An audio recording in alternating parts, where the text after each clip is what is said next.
పాప మన మాటలు వినకూడదనే బయటికి రమ్మన్నాను. ఏం జరిగిందో నువ్వు తొందరగా చెప్పు సత్య. నీ కూతుర్ని వాళ్ళు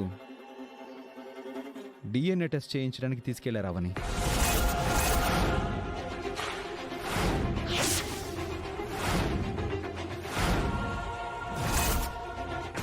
అక్షయ శ్రీకర్కి కలిగిన సంతానమా కాదా అని తెలుసుకోవడానికి అటువంటి నిర్ణయం తీసుకుంది మీ అత్తయ్య.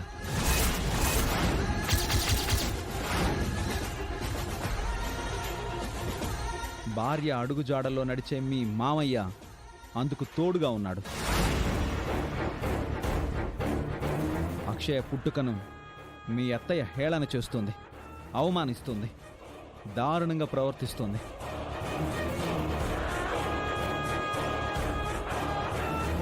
ఈ టాపిక్ నీ దగ్గర మాట్లాడాలన్నా నాకు ఇబ్బందిగా ఉంది. ఆచారాలు సాంప్రదాయాలు అంటూ పెద్దావిడ పెద్ద పెద్ద మాటలు మాట్లాడుతుంది కదా, మరి ఆ పెద్దరికం ఏమైంది? ఆ పెద్దరికాన్ని ఆవిడ ఎప్పుడో కోల్పోయింది. ఆ నిహారిక వలలో మాయలో పడిపోయి ఆవిడ బుద్ధి గడ్డి తినేసింది. అందుకే పశువుల ప్రవర్తిస్తోంది. పశువు కూడా కాస్త నయం సుజాత. దానికి విశ్వాసం ఉంటుంది. వేదవతికి అది కూడా లేదు. చిచి, అటువంటి మనుషుల దగ్గరకు నువ్వు తిరిగి వెళ్ళగలవా అవని? అటువంటి దుర్మార్గమైన ఆలోచనలు కలిగిన వాళ్లతో కలిసి ఉండగలవా?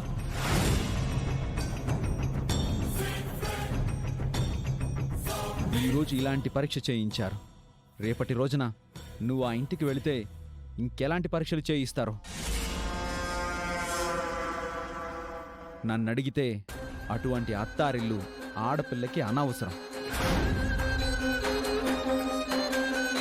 నువ్వంటే అభిమానించే మనుషుల దగ్గర నీ మిగిలిన జీవితం గడిచిపోవడం మంచిదని నా అభిప్రాయం.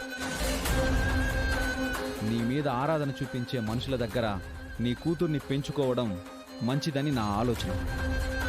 విలువల్ని కోల్పోయిన మనుషుల దగ్గర ఎంతో విలువలు కలిగిన నీ వంటి ఆడది ఉండకూడదు.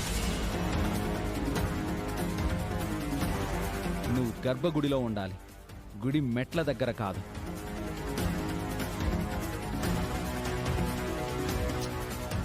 నా మాటలో ఏదైనా తప్పుంటే నన్ను మన్నించవని. ఓ ఆడది సాటి ఆడదానికి చేస్తున్న అవమానమిది. 9 నెలల గర్భానికి జరిగిన అవమానమిది. మహాజాతకంతో పుట్టిన సంతానానికి జరిగిన అవమానమిది.